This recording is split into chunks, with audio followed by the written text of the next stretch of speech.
friends. Welcome to Elaine's Literary Salon. We are so excited to share our upcoming events, including this amazing one with Irene Bennett. History will come alive with her new novel, which portrays the making of the very real Bells of Marquis Yi, a 2,500-year-old national treasure of China. Irene, we are so excited to have you May 2nd. 2026 from noon to 3. We're going to have a fantastic Sunday brunch. I'm Hope Katz-Gibbs, PR Director for the amazing salon at 208 Queen Street. Please come get your free ticket, friends. But first, hear about Irene's book and her background. So take it away. Well, I have traveled a lot in my lifetime and lived in a lot of different places. But the thing that I've always done consistently is find the main library and get a library card.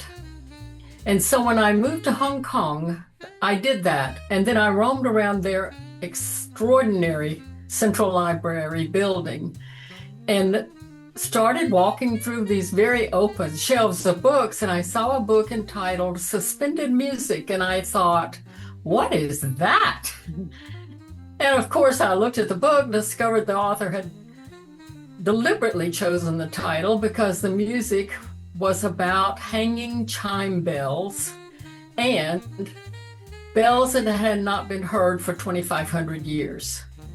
So I sat down and started reading that book and became entranced with the story of a tomb that had been excavated in the 1970s that was filled with 15,000 items, but among them were 125 musical instruments. I had never heard of a tomb full of music, so I thought, I want to know about this. And so I just went on, a curiosity trip and started learning about the tomb and learning about Chinese history.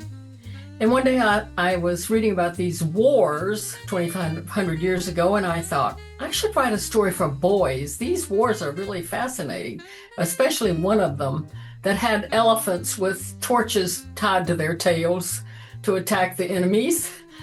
And so I went back to the book to look up an answer to a question that I had, and I saw one sentence. It said, "No one knows who made these bells nor why." And I said, I do. So I had the end of a story and I had to create what happened before that to get to the end of the story.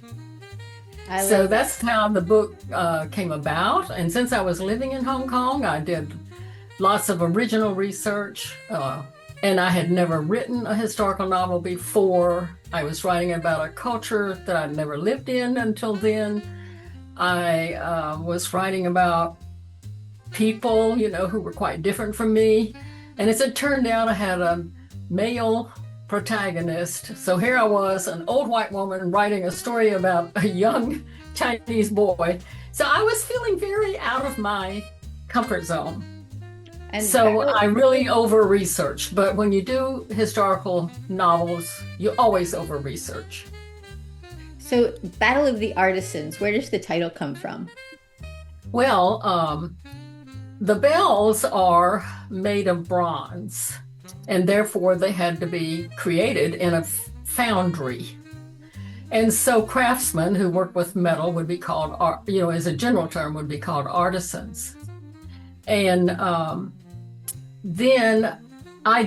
so that was my original thought about artisans. But I did what Stephen King does. He says that he starts with a situation, he writes a story, and then he puts it in a drawer for at least 3 months. And when he takes it out, he asks himself, what did I write about? Well, I did that with this book. I finished it and just put it away. And again, because of my lack of confidence about what I was writing out of my comfort zone. And when I took it out and read it, I went, oh my goodness. I thought I wrote a book about making bells, but I really wrote a book about a father and a son in conflict. So the story, they themselves are artisans, so the battle is between the father and the son, but it's also with a vengeful king, and it's also with the task of making this 10,000 pound instrument that has 65 bells on 3 tiers of 2 racks. They fill a stage like an orchestra does. I mean, they are a gigantic instrument. Very, very impressive. And so I had everybody battling everybody by the time I finished the story, hence the title. Oh, I love it. It's so interesting. And before we finish, because this is just a commercial and for your event on May 2nd, and our fantastic host, Jeffrey James Higgins, a best-selling thriller novelist, will be doing the interview. So I don't want to take away from that thunder. But tell us just a little bit about you before we depart.